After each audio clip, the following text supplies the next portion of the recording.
الفتح کے ساتھ اس کے روابط دیرپا تھے، اس لیے وہ مزید یہودی بستیوں کی تعمیر بھی کرتا رہا۔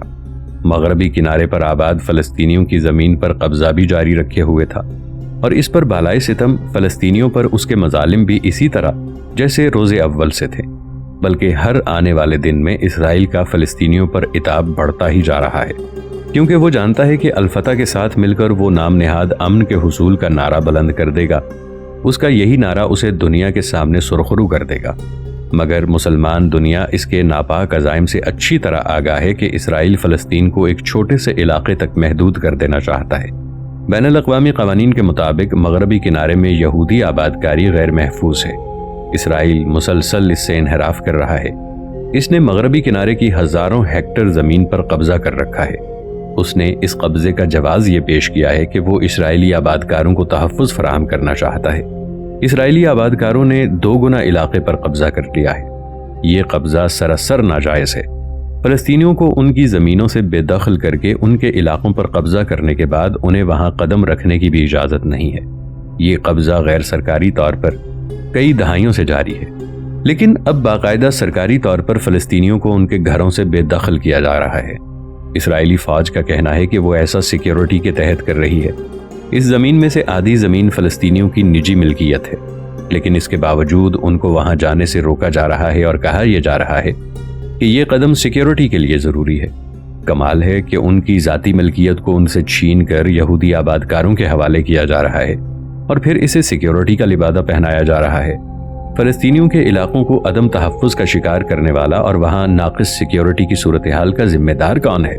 اسرائیل کا علاقے میں فساد، انتشار اور افراتفری کا ماحول پیدا کر کے سیکیورٹی کے نام پر مالکوں یعنی فلسطینیوں کے لیے شجر ممنوعہ بنا دینا اور اپنے باشندوں یعنی یہودیوں کے لیے کھول دینا کہاں کی سیکیورٹی ہے؟ نئی یہودی بستیوں کی تعمیر کا منصوبہ قیام امن کی راہ میں سب سے بڑی رکاوٹ ہے، مگر اسرائیل اپنے اس منصوبے سے ایک قدم بھی پیچھے ہٹنے کے لیے تیار نہیں۔ اسرائیل پر اس سلسلے میں انسانی حقوق کی تنظیموں اور مسلمان ممالک کی طرف سے دباؤ بھی ڈالا گیا، مگر اسرائیل کی ایک قدامت پسند جماعت نے حکمراں جماعت کو اتحاد سے الگ ہونے کی دھمکی دے کر یہودی بستیوں کی تعمیر کے فیصلے سے ہٹنے یا کسی قسم کی لچک دکھانے سے روک دیا۔ اسرائیل کی یہ قدامت پرست تنظیمیں حکومت کے فیصلوں پر بری طرح اثر انداز ہیں۔ صرف زمینوں پر قبضہ ہی نہیں کیا جا رہا، بلکہ فلسطینیوں کی دیگر اشیاء کو بھی نقصان پہنچایا جا رہا ہے۔ حال میں یہودی آبادکاروں نے نابلس شہر کے جنوب میں اوارسا کے گاؤں میں زیتون کے درختوں کو جلا ڈالا۔ ان درختوں کے مالکوں کا IOF اور مغربی کنارے کی نام نہاد سول انتظامیہ کے ساتھ فیصلہ ہوا تھا کہ وہ زیتون کے ان درختوں کو اگلے ماہ کاٹ لیں گے، مگر آبادکاروں نے اگلے مہینے کا انتظار کیے بغیر ان کو جلانے میں انتہائی عجلت دکھائی۔ اسرائیلی آبادکاروں نے ان درختوں کے ساتھ ساتھ زیتون کے پودوں کو بھی جلا ڈالا۔ اسی اثنا میں IOF کے فوجیوں نے اٹل گاؤں کے 4 شہریوں کو اغوا کر لیا۔ انہوں نے تلگرام کے شہر پر دھاوا بول دیا اور 4 شہریوں کو زبردستی گرفتار کر لیا، لیکن ان کی گرفتاری کو خفیہ رکھا گیا۔ نہ صرف تلگرام بلکہ اسرائیلی دستوں نے مزید کئی گاؤں پر چھاپے مارے، عوامی املاک کو تباہ کیا جس میں ایک کار بھی شامل تھی، اور کئی گھروں میں زبردستی گھس کر ان کی تلاشی لی، زد و کوب کیا اور فلسطینی باشندوں کو ان کے گھروں سے تباہ کر دیا۔ ایک 52 سالہ بوڑھے شخص کو بھی سپاہیوں نے اغوا کیا اور یہ سپاہی رات کو فلسطینی علاقوں میں گھومتے رہے، جس سے خوف و ہراس کی فضا پیدا ہو گئی۔ فلسطینیوں اور اسرائیلیوں کے درمیان امن بات چیت یہودی بستیوں کی تعمیر کے منصوبے کی وجہ سے تعطل کا شکار رہی۔ مقبوضہ بیت المقدس، فلسطینیوں کی واپسی کا حق اور یہودی بستیوں کا مستقبل ایسے نزاعات ہیں جن کی وجہ سے فلسطینی رہنما غیر یقینی، غیر مستحکم صورتحال کے الفاظ استعمال کرتے ہیں، خاص طور پر ان حالات میں، یعنی آنے والے مہینوں میں جب صدر بش کا عہدہ ختم ہونے والا تھا اور وہ اسرائیلی وزیراعظم ایہود اولمرٹ کے ساتھ مل کر مسئلہ فلسطین کا کوئی نہ کوئی حل کر دینا چاہتے تھے۔ در حقیقت امریکی وزیر خارجہ سیکرٹری کونڈولیزا رائس اور ان کے میزبان فلسطینی اتھارٹی کے رہنما محمود عباس کے درمیان کئی ملاقاتیں بھی اسی تناظر میں ہوئیں، جن میں فلسطینی رہنما امریکہ کے امن منصوبے سے متعلق اپنے شکوک و شبہات، بے چینی اور تناؤ کو چھپانے میں ناکام رہے۔ امریکہ نزاعات سے نپٹنے کی بجائے اور ان کو حل کیے بغیر امن کی ضمانت کیسے دے سکتا ہے؟ اور یہی وہ چیز ہے جو ناقابل قبول ہے۔ اسرائیلی گروپ پیس ناؤ کی شائع کردہ ایک رپورٹ کے مطابق 2008 میں بشمول مشرقی بیت المقدس مغربی کنارے میں یہودی بستیوں کی تعداد مزید 500 کا اضافہ ہو گیا۔ کچھ فلسطینیوں کو مصر کی نگرانی میں قاہرہ میں ہونے والے مذاکرات کے نتیجے میں الفتح اور حماس کے درمیان مفاہمتی رویے اور مصالحتی معاہدے کے طے پا جانے کی توقع تھی، مگر حماس کو الفتح کے معاندانہ رویے کے پیش نظر ایسے کسی سمجھوتے کے ہونے کی امید نظر نہ آئی، وہ بھی ان حالات میں کہ حماس کے بعض رہنما مصر پر الفتح کی طرفداری کا الزام لگاتے اور حماس کے ساتھ مصری انتظامیہ کے متعصبانہ رویے کا تذکرہ کرتے۔ مصر کی جانب سے رفح بارڈر کو دوبارہ کھولنے سے انکار پر بھی حماس اس سے نالاں تھا۔ حماس کا کہنا تھا کہ قاہرہ کا رفح سرحد کا کھولنے کا فیصلہ حماس اور اسرائیل کے درمیان جنگ بندی کا معاہدہ طے پا جانے کی شرائط میں سے ایک تھا، مگر اس سے انکار کر کے وہ دونوں گروپوں کے درمیان مفاہمتی دروازے بند کر رہا تھا۔ ناظرین، آگے بڑھنے سے پہلے کامنٹ سیکشن میں ہمیں اپنی آراء سے ضرور آگاہ کیجیے گا کہ آپ کو ہماری یہ سیریز کیسی لگ رہی ہے۔ آئندہ آنے والی اقساط سے باخبر رہنے کے لیے ہمارے چینل کو سبسکرائب کر لیں اور ساتھ موجود بیل آئیکن کو ضرور کلک کر لیں۔ شکریہ۔ نئی یہودی بستیوں کی تعمیر اور فلسطینیوں کے علاقوں پر قبضہ حماس کے اشتعال کو بڑھا رہا تھا۔ صرف اور صرف الفتح کے ساتھ تعلقات استوار کر کے امن منصوبہ کامیابی سے ہمکنار نہیں ہو سکتا تھا۔ اسرائیل کا الفتح کے ساتھ امن سے رہنا فلسطین میں امن کی دلیل نہیں، ستم تو یہ ہے کہ ان آبادیوں میں غیر ممالک سے بھی یہودیوں کو لا کر آباد کیا جا رہا تھا، انہیں مراد سے نوازا جا رہا تھا، کاروبار، امن اور ترقی کی ضمانت مہیا کی جا رہی تھی۔ نئی یہودی بستیوں کی تعمیر کا منصوبہ امن میں تعطل پیدا کرنے کے علاوہ حماس اور اسرائیل کے جنگ بندی کے معاہدے پر بھی اثر انداز ہو رہا تھا۔ خفیہ ایجنسی موساد کی سابقہ ایجنٹ زیپی لیونی نے حکومت تشکیل دینے کی دعوت ملنے کے بعد اسرائیل کے سابق وزیر اعظم نیتن یاہو کی جماعت لیکوڈ کو حکمران اتحاد میں شامل ہونے کی دعوت دی تھی۔ یہ پارٹی اس سے پہلے بھی اس طرح کی دعوتیں ٹھکرا چکی تھی۔ اسرائیل کی سیاسی جماعتوں نے 10 فروری کو انتخابات کرانے پر اتفاق کیا۔ انتخابات کی وجہ سے امن مذاکرات میں بھی تعطل کا اندیشہ پیدا ہو گیا۔ اس وقت اسرائیل اپنے آپ کو مضبوط ملک قرار دیتا ہے اور طاقت کے نشے میں چور ہے کہ وہ ایک مضبوط ریاست بن چکا ہے اور اس کا شمار دنیا کی بڑی طاقتوں میں ہوتا ہے۔ اس زوم میں وہ کسی امن منصوبے پر عمل کرنا ضروری نہیں سمجھتا۔ ایک طرف اسرائیل فلسطینی ریاست کو تسلیم کرنے پر آمادہ ہو چکا تھا۔ اسرائیل اور فتح میں اس وقت گٹھ جوڑ زوروں پر تھا۔ اسرائیل اور فتح کے رہنماؤں نے 2008 کے اختتام تک امریکی حمایت سے امن معاہدے تک پہنچنے کا ہدف مقرر کر رکھا تھا۔ امریکی صدر جارج بھی اپنے عہدے صدارت کی مدت ختم ہونے سے قبل فلسطین کے مسئلے کے حل کے خواہاں تھے۔ مقبوضہ بیت المقدس کو یہودی شہر بنانے کی اسرائیلی سازشیں زوروں پر ہیں۔ اسرائیلی منصوبہ کہ باب الزہرا علاقے سے فلسطینیوں کو خالی کرا لیا جائے اور 1,25,000 فلسطینیوں کو فوری طور پر شہر بدر کر کے مغربی کنارے پر منتقل کیا جائے۔ یہودی انتہا پسندوں نے سینکڑوں مرتبہ مسجد اقصی کی بے حرمتی کی ہے اور اجتماعی طور پر مذہبی رسومات بھی ادا کی ہیں۔ اس پر وہ فخریہ انداز میں مقبوضہ بیت المقدس پر قبضے کا اعلان کرتے ہیں اور اسے ہیکل سلیمانی بنانے کے لیے بھی سازشوں کا تانا بانا بن رہے ہیں۔ اس امر کا انکشاف ایک عرب اخبار نے کیا۔ اسرائیل کا شمار ان ملکوں میں ہوتا ہے کہ آزادی صحافت پر قدغن لگانے والے دنیا کے 160 ممالک میں سے وہ 11ویں نمبر پر ہے۔ اسرائیل مقبوضہ فلسطین میں آزادی اظہار رائے پر پابندی کے باعث ان ممالک میں شمار ہوا ہے۔ یہودیوں کو اس پر فخر کی بجائے شرمندگی ہونی چاہیے کہ فلسطینیوں پر ڈھائے جانے والے مظالم کو چھپانے کے لیے وہ ذرائع ابلاغ اور صحافیوں پر قدغن لگاتے ہیں۔ اسرائیل کو اس کی اس ہٹ درمی اور ظالمانہ کارروائیوں کی وجہ سے جار ریاست کہا جاتا ہے۔ فلسطینیوں کے گھروں کے ملبے پر اپنے گھر تعمیر کرنے والے یہودیوں کو اس پر تفاخر کرنے کی بجائے شرمندہ ہونا چاہیے۔ اسرائیل وہ ریاست ہے جو فلسطینیوں کو بے دخل کر کے بنائی گئی ہے۔ اگر اسرائیل کو یہودی ریاست کے لیے علاقوں کی ضرورت تھی تو مغربی تنظیموں یا اقوام متحدہ کو کوئی صورت نکالنی چاہیے تھی۔ یہودی اس وقت 3 گروپوں میں منقسم ہیں۔ نمبر 1 مقبوضہ علاقوں میں رہتے ہیں، نمبر 2 امریکہ میں، دوسرے امریکہ میں، جبکہ تیسرا گروپ دیگر ممالک میں رہائش پذیر ہے۔ فلسطینیوں کی بڑھتی آبادی اسرائیل کے وجود کے لیے خطرہ ہے۔ اس وجہ سے اس کے ایک ناکام ریاست ہونے کے خطرے کو نظر انداز نہیں کیا جا سکتا۔ اگر یہی حالت رہی تو اس بات کا امکان ہے کہ اب سے 100 سال بعد یہ ریاست موجود نہیں رہے گی۔ محمود عباس 1935 میں فلسطین میں پیدا ہوئے۔ وہ الفتح کے چند بانی ارکان میں سے ہیں جو کہ PLO کا مرکزی سیاسی گروپ ہے۔ 1950 کے اواخر میں قطر میں جلا وطنی کے دور میں فلسطینی ریاست کی جد و جہد کے لیے ان کا گروپ کھل کر سامنے آیا، خصوصاً جب انہوں نے فلسطینیوں کے کاز کے لیے مزید ارکان بھرتی کیے۔ ان کی صلاحیتوں کی وجہ سے انہیں PLO میں مرکزی اہمیت حاصل ہو گئی۔ انہوں نے یاسر عرفات کے ساتھ مل کر اپنے گروپ الفتح کو دوبارہ تشکیل دیا۔ انہوں نے اردن، لبنان اور تیونس میں دوران جلا وطنی یاسر عرفات کا ساتھ دیا۔ تحریک کے ابتدائی دنوں میں صاف اور سادہ طرز زندگی کی وجہ سے انہیں بھی عزت کی نگاہ سے دیکھا جاتا تھا۔ اعلیٰ فہم و فراست کے حامل محمود عباس نے ماسکو میں ڈاکٹریٹ کی اور پھر مصر میں قانون کی تعلیم حاصل کی۔ وہ بہت سی کتابوں کے مصنف بھی نہیں، لیکن کچھ یہودی گروپ ان کی ڈاکٹریٹ اور کتابوں پر تنقید کرتے ہیں اور انہیں قابل اعتنا نہیں سمجھتے۔ محمود عباس پر یہ الزام بھی ہے کہ وہ ہولوکاسٹ کے وجود سے انکاری ہیں اور اس سانحے کو نازیوں اور صہیونیوں کے درمیان خفیہ تعلقات کا شخصانہ قرار دیتے ہیں۔ محمود عباس پر یہ الزام بھی ہے کہ ان کا کہنا ہے کہ ہولوکاسٹ میں صہیونیوں میں نازیوں کے ساتھ تعاون کیا، مگر ان الزامات کو محمود عباس مکمل طور پر جھٹلاتے ہیں۔ ڈیلی ہیرٹس میں وہ ان الزامات سے انکار بھی کرتے ہیں۔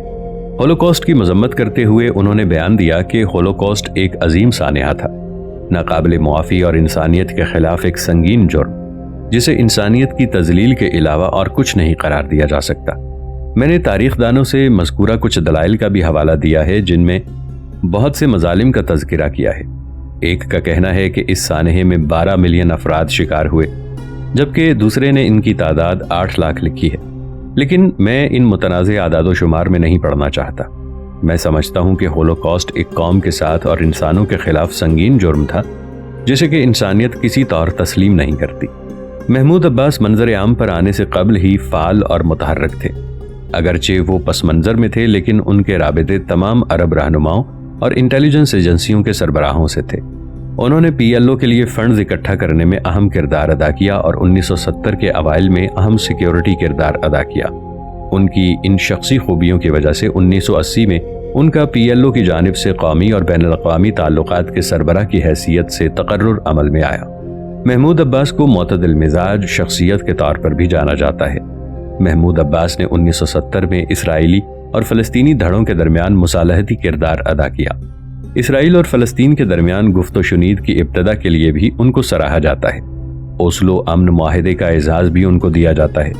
1993 میں وائٹ ہاؤس میں اوسلو معاہدے پر دستخط کرتے وقت وہ بھی یاسر عرفات کے ہمراہ تھے۔ محمود عباس اسرائیل کے ساتھ مذاکرات کے عمل میں شریک تو تھے، لیکن اس کے لیے انہیں حماس اور دیگر فلسطینی دھڑوں کی حمایت حاصل نہیں تھی، کیونکہ الفتح اور حماس کے مطالبات میں بنیادی اختلافات ہیں جن پر دونوں فریق سمجھوتا کرنے کے لیے تیار نہیں۔ یہی وجہ ہے کہ محمود عباس اور ان کے گروپ کو سیاسی مسائل کا سامنا رہا۔ وہ حماس کے ساتھ اقتدار کی رسہ کشی میں پھنسے ہوئے تھے اور انہوں نے اسی تنازعاتی مسائل کی وجہ سے دھمکی دی کہ اگر مصالحاتی مذاکرات میں کوئی پیش رفت نہ ہوئی تو وہ انتخابات کا اعلان کر دیں گے۔ حماس اور صدر محمود عباس کی فتح تنظیم کے درمیان 2007 میں خونریز لڑائی کے بعد حماس نے غزہ پر اپنا کنٹرول قائم کر لیا تھا، جس کے بعد جوابی رد عمل کے طور پر صدر محمود عباس نے وزیر اعظم اسماعیل ہانیہ کی حکومت کو برخاست کر دیا تھا، جس میں الفتح بھی حماس کے ساتھ اتحادی تھی۔ بین الاقوامی برادری محمود عباس سے بات چیت کو فوقیت دیتی تھی، جنہیں سیکولر اور اعتدال پسند مانا جاتا تھا، اور حماس کو انتہا پسند اور شدت پسند گروپ قرار دیتے ہوئے اس کا بائیکاٹ کرتی ہے اور اسے بات چیت کرنے کو نظر انداز کرتی ہے، بلکہ واضح الفاظ میں مسترد کرتی ہے۔ حماس کی حکومت برخاست کیے جانے پر اقوام متحدہ، امریکہ، روس اور یورپی یونین نے محمود عباس کے اس اقدام کو سراہتے ہوئے محمود عباس کی حمایت کا اعلان کیا تھا۔ فلسطینی اتھارٹی کے سابق صدر یاسر عرفات اور محمود عباس کے درمیان اختلافات بھی رہے ہیں۔ یہ اختلافات اس وقت کھل کر سامنے آئے جب فلسطینی اتھارٹی کے صدر مرحوم یاسر عرفات اور محمود عباس المعروف ابو مازن وزیر اعظم تھے۔ اس وقت بھی اسرائیل اور امریکہ کے نقطہ نظر سے ابو مازن فلسطینی قیادت میں ہر دل عزیز شخصیت تھے۔ محمود عباس اور یاسر عرفات کے درمیان فلسطینی اتھارٹی کی سیکیورٹی کی تنظیموں پر کنٹرول کی وجہ سے اختلافات پیدا ہو گئے تھے، کیونکہ محمود عباس فلسطینی شدت پسندوں سے نمٹنے کے لیے سیکیورٹی تنظیموں پر زیادہ کنٹرول کے خواہاں تھے۔ ان کے استعفے پر مغرب اور عرب لیگ نے یکساں رد عمل کا اظہار کیا اور اسے مشرق وسطی کے حالات پر تشویش سے تعبیر کیا۔ یاسر عرفات کی وفات کے بعد سے محمود عباس کو کلیدی حیثیت حاصل ہے اور انہیں اسرائیل اور فلسطین کے درمیان امن کی نوید قرار دیا جاتا تھا۔ یہ وہی محمود عباس ہیں جو کہ اسرائیل کے خیر خواہ گردانے جاتے تھے، مگر اس کے باوجود اسرائیل کے معطل وزیر اعظم ایہود اولمرٹ نے ایک امریکی ٹیلی ویژن کو انٹرویو دیتے ہوئے ان کی شخصیت پر شک کا اظہار کیا تھا اور کہا تھا کہ محمود عباس مذاکرات کرنے کی اہلیت نہیں رکھتے۔ ایہود اولمرٹ نے کہا کہ محمود عباس الفتح کے رکن ہیں، جبکہ دوسری طرف حماس کا شدت پسند گروپ ہے۔ حماس کے الفتح سے تعلقات ناسازگار ہیں۔ حماس کا محمود عباس پر اعتماد نہیں، جبکہ امن کے لیے دونوں دھڑوں کا یکساں موقف یا امن منصوبے کی تائید اور حمایت ضروری ہے۔ لیکن محمود عباس کا امریکہ اور اسرائیل کے موقف پر آشیرواد کہنے کے مسلسل عمل نے اسرائیل اور بین الاقوامی برادری کو تسلیم کرنے پر مجبور کر دیا کہ ان کی خواہشات کے مطابق اگر کوئی اسرائیل کے مطالبات کو تسلیم کروا سکتا ہے تو وہ صرف محمود عباس ہی ہو سکتے ہیں، کیونکہ ان کے علاوہ کوئی اور ایسی شخصیت نہیں جو ان کے اشاروں پر چلے۔ محمود عباس اور الفتح کی نہ صرف حمایت کی جاتی رہی بلکہ بین الاقوامی برادری الفتح کو فنڈز بھی فراہم کرتی رہی، یعنی مالی اعانت بھی مہیا کی جاتی رہی، جبکہ اس کے برعکس مغرب نے حماس کا مالی، سفارتی، اقتصادی ہر لحاظ سے بائیکاٹ کر رکھا تھا۔ مغرب کے حماس کے ساتھ نفرت انگیز رویے کا اندازہ اس امر سے لگایا جاتا ہے کہ نومبر 2008 میں امریکہ نے مسلمانوں کے ایک بڑے خیراتی ادارے کے 5 سابق سربراہوں کو حماس کی مالی امداد پر مجرم قرار دیا۔ ٹیکساس میں قائم Holy Land Foundation for Relief and Development نامی خیراتی ادارے کو حماس کی $1 کروڑ 20 لاکھ کی مالی اعانت پر امریکی ریاست نے مجرم قرار دیا۔ اس خیراتی ادارے نے حماس کی مدد غرب اردن اور غزہ میں سکولوں، ہسپتالوں، سماجی اور فلاحی کاموں کے لیے کی تھی۔ اس کی اس مدد کو اس کا جرم بنا دیا گیا کیونکہ امریکہ کا موقف ہے کہ اس نے 1995 میں اس کو دہشت گرد گروپ قرار دیا تھا اور اس کو مالی امداد فراہم کرنا بھی غیر قانونی قرار دیا تھا۔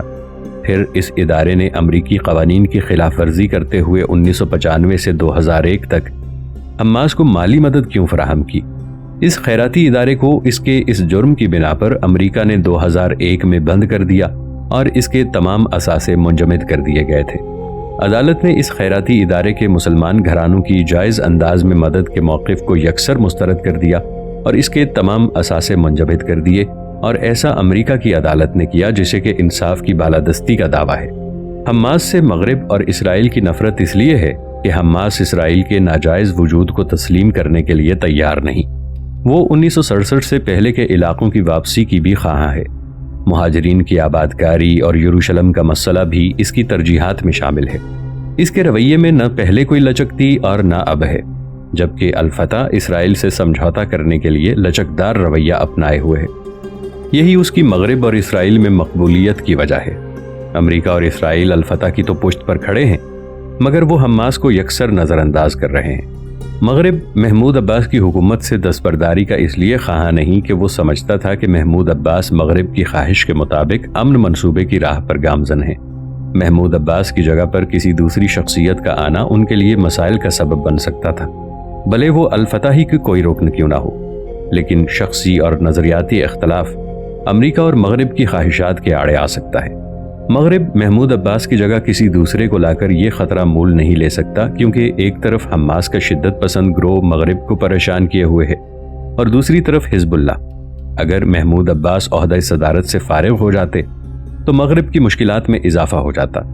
اس لیے محمود عباس کے دوبارہ فلسطین کے صدر منتخب ہونے پر مغرب نے اطمینان کا اظہار کیا۔ روڈ میپ پلان پر عمل درآمد کی خواہش کے لیے بش عہدہ صدارت سے رخصت ہو گئے اور محمود عباس نے بھی امن مذاکرات ناکام ہونے کا اعلان واضح طور پر کر دیا۔ لیکن پھر بھی ابھی امید کی کوئی رمق محمود عباس کے دل میں تھی کہ ہو سکتا ہے کہ ان کا برسوں سے التوا پذیر امن منصوبہ شاید کامیاب ہو جائے۔ لیکن جب تک حماس کو مذاکرات کے عمل میں شریک نہیں کیا جاتا اور فلسطینی عوام کے جائز مطالبات کو تسلیم نہیں کیا جاتا، تب تک مسئلہ فلسطین کا حل یا امن منصوبہ تکمیل نہیں پا سکتا۔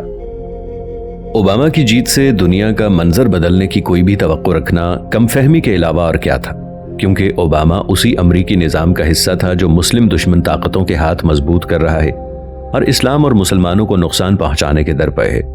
بش جس امن معاہدے کو لے کر چلے تھے، امریکی انتخابات کی وجہ سے وہ تعطل کا شکار ہو گیا، لیکن اگر وہ ہو بھی جاتا یا دسمبر کے آخر تک طے بھی پا جاتا، تب بھی اس میں فلسطینیوں کے لیے کوئی خوشخبری نہیں تھی۔